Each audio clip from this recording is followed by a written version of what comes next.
tato ainga sa Bluesky ambai se pakpak hatia kairo leo mafuta mulmoli le tai fo le lofa malanga leo tapa au le langi o leo tato fa felo ia le sunga ya toi Polamalu wa fa penao na sia simai ma fa abanoina rontai ya sia simai ai le company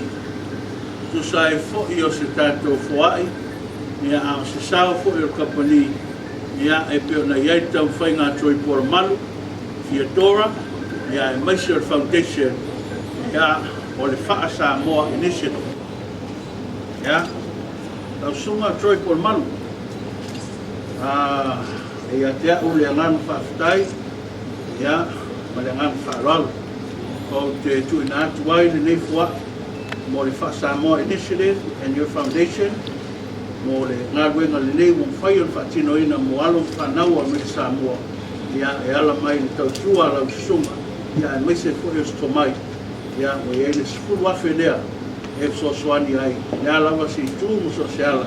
ia, e mwhai o so soani ai tūlanga programa. Tai tele molo sao ya ai alta foi mo le antina malo whanau a mixamo. Thank you.